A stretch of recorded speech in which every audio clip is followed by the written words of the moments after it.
Good afternoon, everyone. Thank you for staying with us on Friday afternoon. It's my great pleasure to introduce our first speaker. He's Dr. Ketan Dhatariya. He's consultant in diabetes and endocrinology, honorary professor of medicine at Norfolk and Norwich University Hospitals, NHS Foundation Trust, UK. And it's a virtual lecture, so can we start now? Hello everybody, my name is Ketan Dhatariya and I'm a diabetes doctor from Norwich in the United Kingdom, and I'd like to thank the organisers for asking me to give this talk, which is a subject close to my heart. There are very, very few diabetes doctors who talk about perioperative diabetes care, but hopefully by the end of this you'll understand why it is so important to appropriately manage people who have diabetes or hyperglycemia as they go for surgery. So I have no conflicts of interest with respect to this presentation. So for most of you who will be aware, this is usually the patient journey for people who have an elective operation. So you go and see your primary care doctor, you say, I have a lump or I have a pain. They say, yes, of course, you have a pain and you have a lump and you need to go and see a surgeon. They're referred to the surgical outpatients who then says, yes, you have a lump or you have pain, you need an operation. Eventually they're seen in the pre-operative assessment clinic, and then they go to the hospital, to theatre and recovery after they've had their operation, post-operative care, and of course discharged home. And what is the evidence to show that people with diabetes come to harm? Well, there is an enormous data out there to show that people who have perioperative hyperglycemia, now you can either measure that as glucose or as perioperative HbA1c, but in every single surgical specialty there are plenty of data to show that harm happens to those individuals. However you define that harm, it could be surgical site infections, length of hospital stay, people who've got chest infections, people who've got time on ITU, people who've got ventilator time, anything, all is worse in people who have perioperative hypoglycemia. I'm just going to show you one example. This is surgical site infections. And now this panel is divided into three, as you can see. A is those people who developed any infection requiring a prescription. In the middle, it's those people who had an infection requiring hospitalization. And on the right in panel C is those people who died from their infection. Now, each of those panels is divided into two, and the two is those people under 65 years of age and those people over 65 years of age. And each of those two aspects within each panel has got an HbA1c range as well. And what you can see here is that, hopefully, is that as HbA1c rises, despite age, regardless of age, outcomes are worse. The more likely you are to have an infection requiring a prescription, requiring hospitalization, or indeed a death as a result of your infection.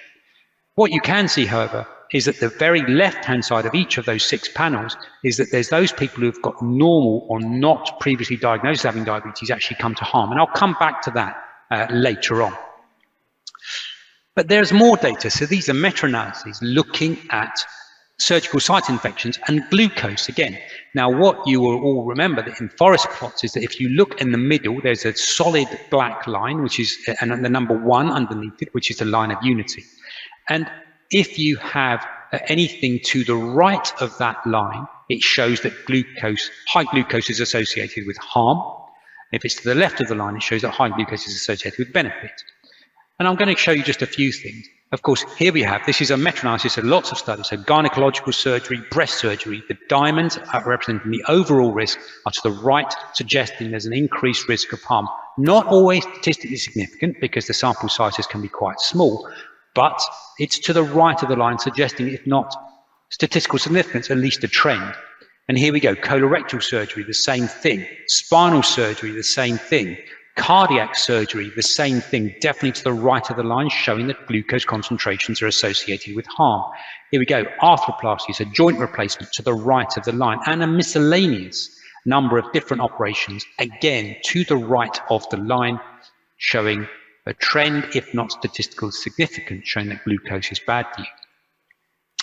This is another slide which I like showing. This data is quite old now, but this is from just over 3,000 people from one center in Atlanta, Georgia. Now it's divided into three different lines. I'd like you to look at the bottom line. This is those people who at the time of their operation were known to have diabetes. And the top line is those people who at the time of their operation were not known to have diabetes. The line in the middle is in the middle, is a combination of both. If you look, what you can see in the bottom line is that those people who are known to have diabetes, if their glucose was above 300 milligrams per deciliter, so about 16.5 millimoles per litre, then actually you would double. Your risk of dying at 30 days was double that somebody who had normal glucose concentrations. But look at the top line, those people who are not known to have diabetes. If their glucose concentrations were equally as high, so above 300 milligrams per deciliter, they were almost 13 times more likely to die at 30 days than those people who had a normal blood glucose. 13 times, that's enormous. Now I want to show you the same data for post-operative glucose.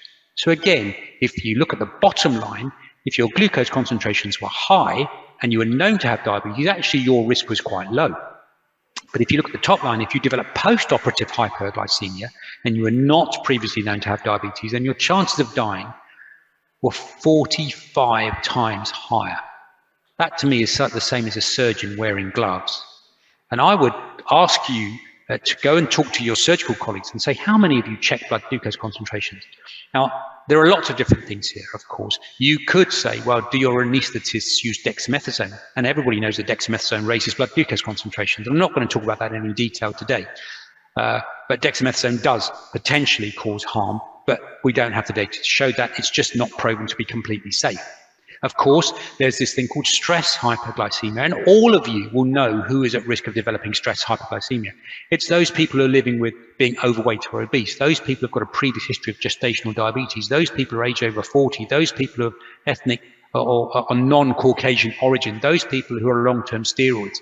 Those people with a family history of type 2 diabetes. All of those individuals are at risk of developing stress hyperglycemia, and therefore there's an increased risk of developing post-operative hyperglycemia and therefore a risk of mortality. So those people need to have their glucose concentrations addressed. And I'll show you that even though this is association, there is now data to show that improving glycemic control does make a difference. It does matter. In the United Kingdom, we looked at, we got a national body called the NCPOD, the National Comprehensive Inquiry, Confidential Inquiry into Patient Outcome and Death, to look at perioperative diabetes care. And what they found was there were lots of factors leading to poor outcomes. First of all, failure to identify people with diabetes or hyperglycemia, just not doing the test, preoperative or perioperatively. Lack of institutional guidance, although we've had one since about 2011 in the United Kingdom, or 2009 actually, I'll come back to that in a moment. Poor knowledge about diabetes amongst the people looking after the patients. And of course, why should there? There are at least 50, 60 different kinds of insulin or insulin delivery device, and of course 9 different classes of glucose lowering agent, which is non-insulin. And so why should the non-specialist staff know about those? That's why perioperative diabetes care is quite complicated. And I'll show you some information towards the end on how that can be managed. Complex polypharmacy, of course, I mentioned. So we wrote this in 2011 in the UK called the Joint British Diabetes Societies. And then in 2016, we revised it, and most up to date, it's been taken over by the Centre for Perioperative Care. You can find this, it's easy to download, it's free.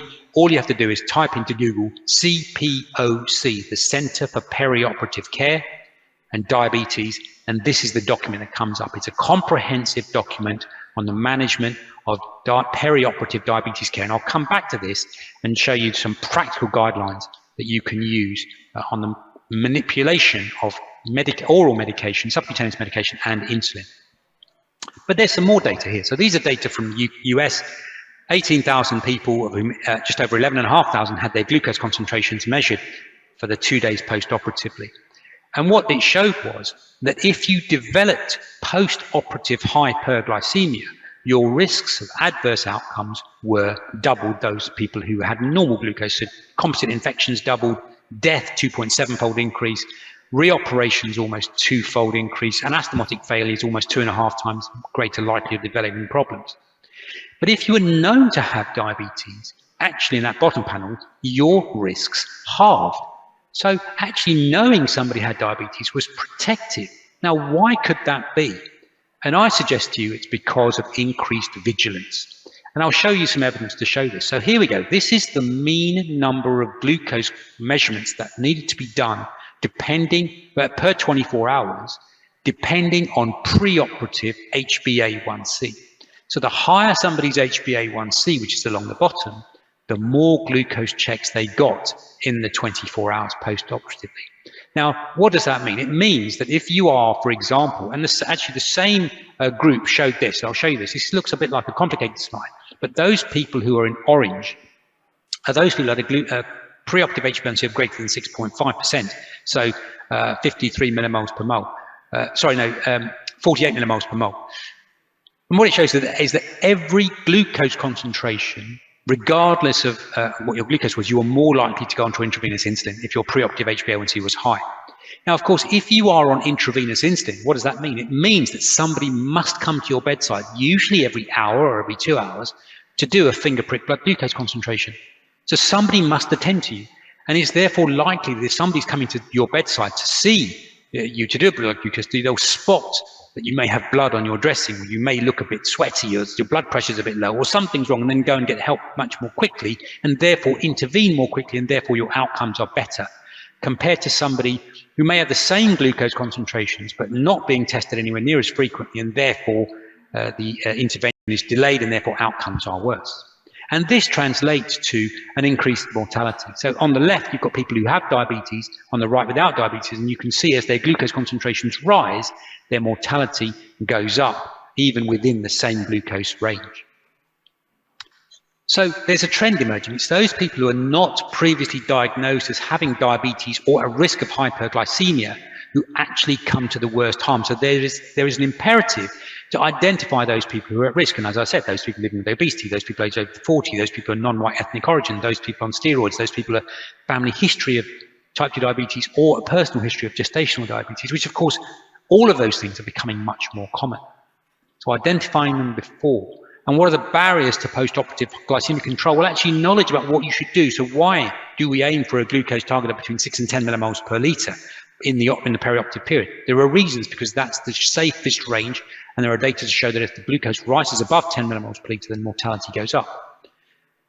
The mistaken belief that permissive hyperglycemia is fine. As long as they're not low, it's fine. Well, no, that's not true. Good glycemic control means avoidance of glucose below 4 and avoidance of glucose above 10. So 72 millimoles per mole and 180 millimoles per mole. Milligrams, so below 72 milligrams per deciliter and above 180 milligrams per deciliter. Available resources, though that's a problem, of course, everywhere in places where resources may not be available to measure blood glucose or intravenous insulin infusions and so on. Adaptability of insulin regimens and the knowledge amongst staff about how to manipulate glucose concentration. But as I mentioned, does intervention make a difference? Well, the answer is definitely yes. There are now data to show that it does make a difference. So I'm going to show you one paper that was published last year from the group in Melbourne, Australia. And they looked at an inpatient diabetes team looking at surgical patients early in their admission. And what they found was that they lowered blood glucose concentrations by 0.4 millimoles per litre. So a tiny, tiny amount, but highly statistically significant. But you say, well, actually, how does a reduction of 0.4 millimoles per litre make a difference? Well, it does make a difference. And this is how you can see that. You can look at all, so HbA1c, hospital-acquired infections, significant reduction in infections. And that came across as respiratory infections, surgical site infections, systemic infections, urinary tract infections, and so on. You can see that even a small change in glucose concentrations made a translatable difference clinically to those individuals. So managing glucose does make a difference. Here's another intervention. This is from a colleague of mine in the United Kingdom who's developed this thing called the insulin passport, the perioperative patient passport, showing that if people are aware that somebody has diabetes or risk of hypoglycemia, then actually, and they carry around a little booklet and give it to everybody who's looking after them, actually things get done. People's glucose levels are measured, interventions happen earlier, and outcomes, length of stay, infections, and so on, all improved as a result. And of course, if you have a longer length of stay, lower infection rates, that translates to saving money, which of course is what our managers and hospital administrators want us to do all the time. So let's just, in the last few minutes, talk to you about some practical advice. Again, this is that document that you just Google, CPOC, Centre for Perioperative Care and Diabetes. This is what comes up. So what we've done is we've tried to make this for non-specialists. So this is the group of non-insulin glucose-lowering medication. What to do on the day prior to admission, what to do on the day of admission if the surgery is in the morning, and what to do on the day of admission if the surgery is in the afternoon, how to manipulate those medications. Now, what you will see here is that for the GLP-1 receptor agonists, we have said that the day before you take it as normal, and at the day of the surgery you take it, and the day, it doesn't matter. Okay, similarly with the SGLT2 inhibitors, you just omit it the day before, not any earlier than that. You omit on the day of the procedure, you omit on the day of surgery, and only start taking them again when you're eating and drinking. Now, of course, this is contentious because, of course, the United States came out with a document from the American Society for Anesthesiology saying that GLP-1 analogs should be stopped at least a week before their operation, and the SGLT2s 3 to 4 days before their procedure. Now, we in the United Kingdom strongly disagree with that.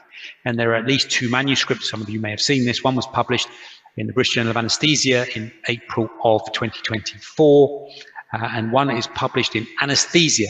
It's currently online as I speak in February of 2025. It's currently online, but it's free to download, where we say that actually GLP-1 analogs should be continued. And the reason, of course, there are many different reasons, but one of them, if you're on, say you're on 1 milligram of semaglutide and you stop it a week before, and you've got the same plasma concentration because it's got a half-life of 1 week, as somebody's on 0.5 milligrams per week who hasn't stopped it. So what's the point of stopping it? And similarly, there's a risk of developing preoperative hyperglycemia if you stop it. And of course, that's a problem because of the data I've shown you that preoperative hyperglycemia is risky. So these manuscripts are free to download, and you can just Google them should you wish to. But let's talk about insulin and how to manipulate insulin. So we've divided it into long-acting insulin, and you can see here there are some examples. If you're on once daily long-acting, whether you take it in the morning, at lunchtime, or in the evening, or if you're on twice daily long-acting insulin, what do you do on the day before the admission, if your surgery is in the morning, or if your surgery is in the afternoon? What do you do with doses? Similarly, we've got pre-mixed insulins. So what do you do if you take it in the morning, if you take it twice a day or 3 times a day? What to do on the day of admission, prior to admission, morning surgery or afternoon surgery? And this is all free to download. There's no secret.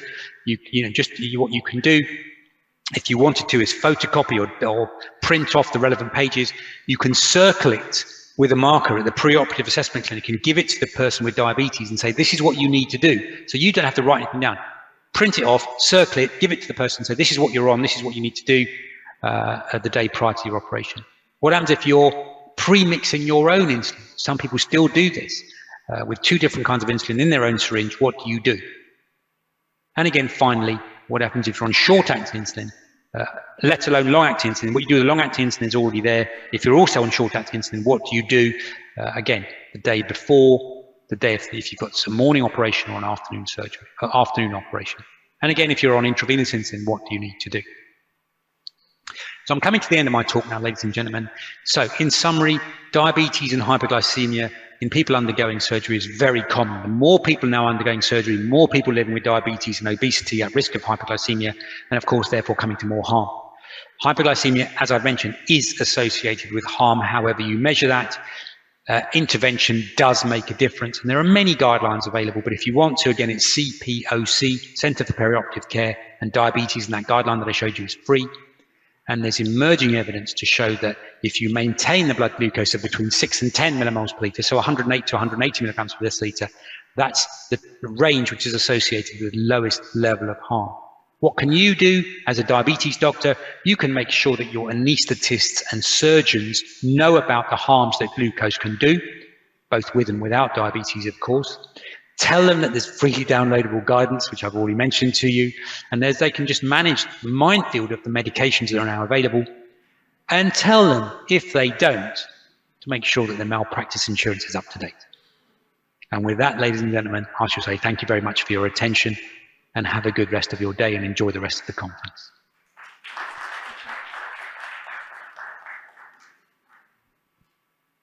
Good afternoon, Professor Ketan. How are you? It's I'm an very honor well, to thank have you you. with us today. Yes, I'm sorry. I'm at a meeting in India, so I couldn't be with you today. Yeah, it's an honor to have you today with us. Thank you for your fantastic lecture. I'll just open the floor if we have any question. So maybe I'll start with one question. So how important is controlling the A1C before elective surgeries? So it's very important. So some of the data I've shown you in my presentation was glucose, perioperative glucose, but there are very similar data for preoperative HbA1c. So ideally what should happen is that if it's for elective surgery, then the primary care physician, when they refer to the surgeon, should do an HbA1c at that time to make sure it's up to date. But of course, we all recognize that there's often a delay in being seen in the surgical outpatients. And so when the surgeon sees them, they also should do an HbA1c if that's longer than 3 months. And both of those, the primary care and the surgeon, should try to optimize their HbA1c before they actually have their operation, to try and achieve an HbA1c of less than 69 millimoles per mole, or 8.5%.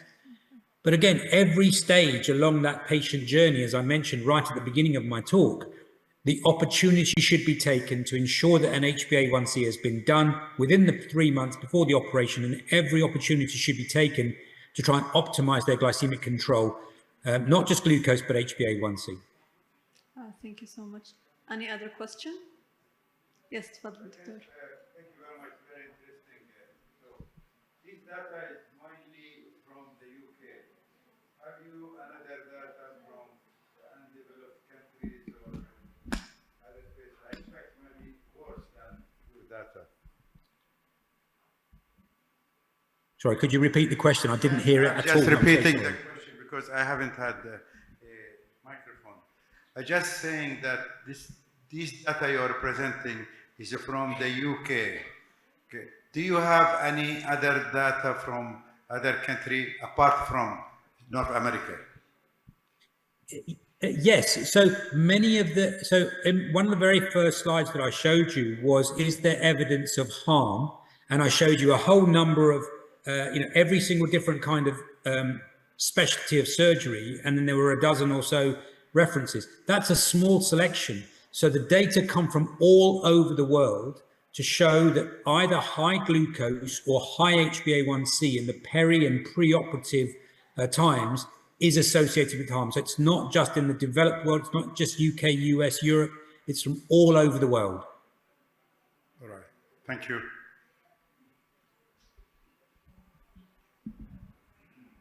Thank you very much, fantastic talk. Just, we are happy when it comes to elective surgery, and you can press and say, well, this patient can wait if you talk to the surgeon, especially the orthopedic surgeon. However, if they say, well, it's probably semi-elective and we have to do it quicker.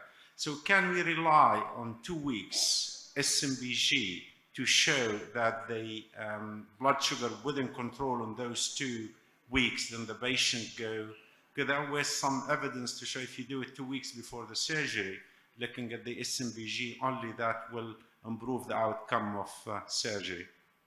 So yes, so your question is a good one, because it's not just, of course, it's not just semi-elective, but actually what happens in emergency surgery as well. Somebody comes in and they've broken their hip, or they need an emergency laparotomy or any other emergency operation. What could you do?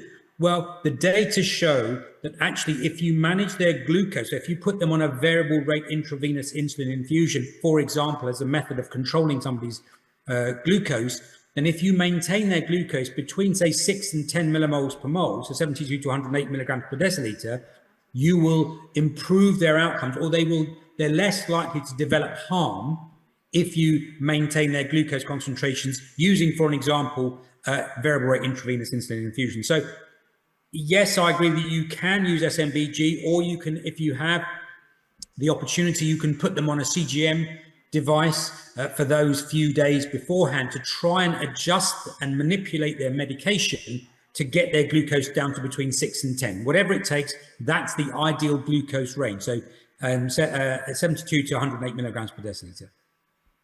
Thank you. Thank you so much, Prof. Ketan. Thank you for being with us today. Have a good day. You're welcome. Okay, bye.